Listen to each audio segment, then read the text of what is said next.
All right, so Harry Reid likes it, Mitch McConnell likes it, Nancy Pelosi likes it, and Barack Obama apparently likes it. What does that tell us? It tells us it's Christmas in October for the Democrats and the establishment Republicans. And it's going to be economic hell on earth one day soon for our young Americans who will ultimately pay the price tomorrow for the excesses of today. It is shameful what they are doing. Joining me now from Washington, D.C., contributing editor at U.S. News and World Report and Daily Ledger contributor Peter Roff. Peter, on a day that Paul Ryan wins the next speakership, the old Speaker of the House, John Boehner, delivers one more boomerang, one more boondoggle for the American people. It is amazing to me how he has gone back by doing this on all the promises that he committed to. There's fully funds Planned Parenthood, for example, fully funds Obamacare, despite how they're packaging this. It also re-ups the Export-Import Bank. That's a nice one. And it breaks the Boehner rule that he promised, that we, the American people, could have 3 days to look at and read and examine every bill. What a political punctuation mark here. Well, it does more than that. It repeals the Boehner rule, which says for every dollar in increase in the debt limit you get, we want $1 in spending cuts. But I'm somewhat sympathetic to John Boehner in this case, because he wants to get this all done before he leaves. And he's really been the only one within the leadership of Congress arguing for spending restraint. And he no longer has the muscle necessary to enforce his will on McConnell, Reid, Pelosi, and the president. And when you have, as you do with Barack Obama, a president with whom you cannot negotiate, you have to take what you can get and move on. I think that this is probably the best achievable deal, at least in the short term. It gets us over a couple of critical humps. Up through the next election, which I think is going to make everybody happy. But then again, you know, there are people who are even saying now that this deal ought to be killed. So until it's done, it's not done. I don't know how this is a good deal, and I don't really care about John Boehner and what he wants to do on his way out. My litmus test is what's good for the American people.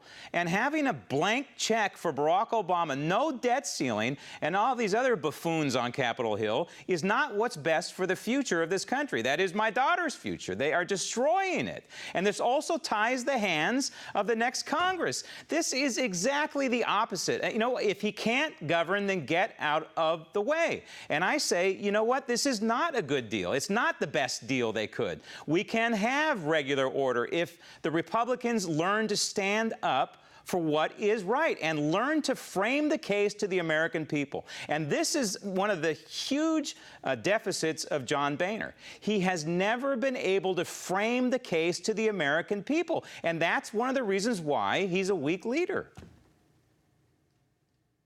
Well, again, you're making this a Boehner-centric conversation, and it really isn't. This is just as much about the Republicans and Democrats in the Senate as it is about the Republicans in the House and about the White House. This is not a good deal. I do not like this deal. I would have liked to have seen something better. On the other hand, it could have been significantly worse. There are no tax increases, and the $80 billion in spending that is plussed up over the next year is worked out of the deficit over 10 years. The coalition in support of the caps was fraying. There are House Republicans who are strong on defense, people who are Freedom Caucus members who wanted to plus up the numbers on defense and only the numbers on defense, busting those caps. There is no way in God's green earth that the Obama White House or the Senate Democrats would go along with a plan that only increased spending on the defense side. So we have this deal that plusses up defense spending by about $40 billion and plusses up social spending by about $40 billion.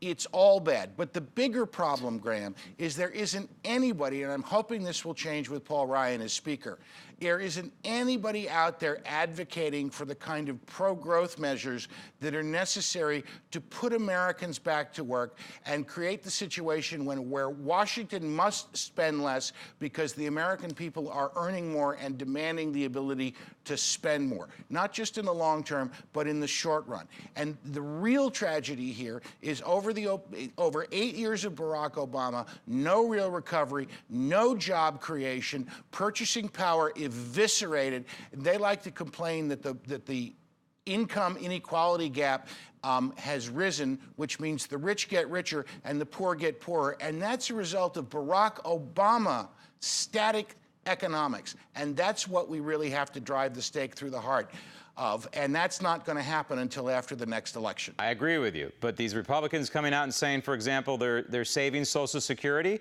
this is nonsense. And disability, they're destroying it. I mean, who do they think we are? They must think we're pretty dumb. They're taking money from Social Security in this budget, and they're putting it in disability, because disability is going to go bankrupt next year. This is a Ponzi scheme. Bernie Madoff is in jail for what these people are doing, and they're getting away with our tax dollars. It's unbelievable. I say goodbye to Boehner, and what a way to go out with another financial, fiscal disaster. Peter, thanks.